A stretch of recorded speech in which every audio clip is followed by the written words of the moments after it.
Hi all, my name is Trishant and you're watching TutsFinder Elementary Way to Find. So welcome back to my channel.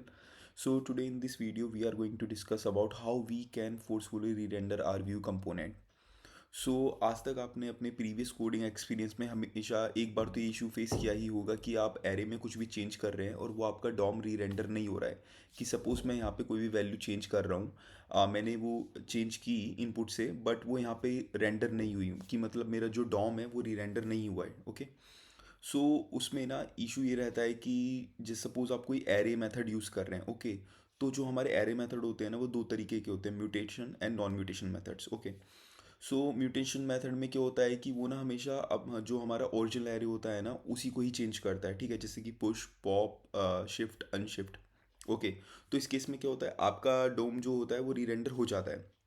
But non mutation method जो होते हैं जैसे कि slice वगैरह हो गए, तो इनमें होता क्या है कि ये ना हमेशा एक न्यू एरे क्रिएट करते हैं, जिससे जो आपका डॉम होता है ना वो रीरेंडर नहीं हो पाता है, उसमें इश्यूज आते हैं। तो आपको यूज़ तो करने हैं नॉन म्यूटेशंस मेथड बट आपको डॉम भी रीरेंडर करना है। तो उसके लिए एक तरीका होता है जिसके हेल्प से हम जो अपना डॉम होता है ना उसको रीरेंडर कर सकते हैं। ओके, तो वही मैं आज आपको बताने वाला हूँ। ठीक है। तो आपको इसके लिए थोड़ा एरे की नॉलेज होना ज़रूरी है। ओके, तो उससे आपको मतलब डिफ्रेंशिएट कर पाएंगे कि mutation and non mutation method कौन से होते हैं। ओके।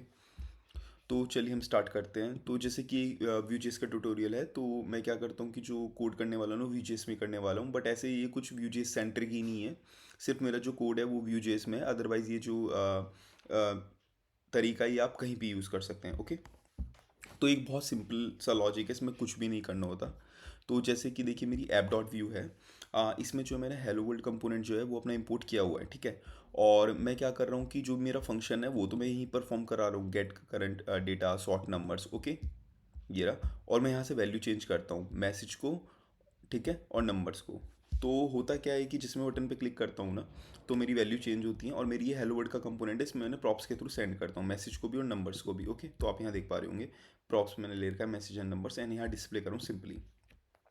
तो सपोज़ कीजिए कि अभी जो ये मेरी चीज़ है मैं कुछ भी सॉर्ट वगैरह कर रहा हूँ, ठीक है, वो नहीं हो पा रहा है, या फिर मैं गेट डेट पे कर रहा हूँ तो वो फंक्शन तो कॉल हो जाता है, कंसोल भी मेरा प्रिंट हो जाता है, बट मेरा जो यूआई है वहाँ पे मुझे वो चीज़ें डिस्प्ले नहीं होती है।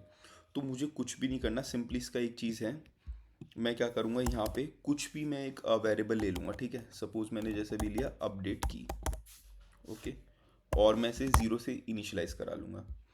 अब जैसे मैं कोई भी अपना फंक्शन परफॉर्म कर रहा हूँ कि सपोज़ कीजिए मैं सॉर्ट कर रहा हूँ ना, तो क्या हो रहा है, मेरे नंबर सॉर्ट होते हैं, ठीक है, बट वो डिस्प्ले नहीं हो रहे। तो मैं क्या करूँगा यहाँ पे ना, दिस डॉट जो मेरी अपडेट की है ना उसको मैं इंक्रीमेंट करा दूंगा। ठीक है। अब मैंने अपडेट की तो इंक्रीमेंट करा दी। अब क्या हो रहा है कि जैसी मेरी अपडेट की इंक्रीमेंट हो रही है ना, तो मैंने यहाँ पे एक की जो है ना बाइंड करा दूंगा। तो उससे होगा क्या कि भले ही मैंने नॉन म्यूटेशन मेथड ले रखा है, ठीक है, बट ये अपडेट की ने क्या किया, ये एक तरह से मेरा जो ये कंपोनेंट है इसको ना दोबारा रीरेंडर करा देगी। इससे तो मेरा जो वो डॉम है ट्रिगर नहीं हो पा रहा है। ठीक है, मैं सपोज करता हूँ इससे मेरा डॉम ट्रिगर नहीं हो पा रहा है, बट इससे हमेशा मेरा डॉम ट्रिगर होगा। तो जैसे मैं ये कर दूंगा ना अपडेट की को इंक्रीमेंट, हर बार मेरे शॉर्ट नंबर्स को मैं यूज़ करूँगा मेथड को। ठीक है, नंबर भी सॉर्ट होंगे और मेरी वैल्यू भी इंक्रीमेंट होगी, और मैं इसको यहाँ बाइंड करा दूंगा, सिंपली सेव करना है। ठीक है। अब ये चीज़ मेरी वर्क करेगी, ये देखिए। तो एक ही सिंपल सा तरीका होता है, इसको आप कहीं भी यूज़ कर सकते हैं। काफ़ी सारी जगह ऐसी होती हैं जब हम कोड करते हैं कि हमें ज़रूरत पड़ जाती है इस चीज़ की, तो ये एक सिंपल वे है जिससे आप कर सकते हैं। इसमें कुछ नहीं करना, सिर्फ 2 लाइन का कोड एक्स्ट्रा होता है कि आपको बाइंड करनी है। ठीक है, जो भी आप वेरिएबल लेने वाले हैं अपडेट की, और जो भी आपका कंपोनेंट होता है ना उसमें आपको करनी है। ठीक है, जिससे कि मेरा ये कंपोनेंट रीरेंडर हो। ओके। सो आई होप आपको ये ट्यूटोरियल अच्छा लगा होगा, और एक बहुत छोटी सी चीज़ थी जो आपकी बहुत ज़्यादा हेल्प कर सकती है। ओके, सो इस वीडियो में इतना था। नेक्स्ट वीडियो में आता हूँ मैं कुछ और नई अच्छी ट्रिक्स के साथ। तब तक के लिए थैंक यू एंड बाय।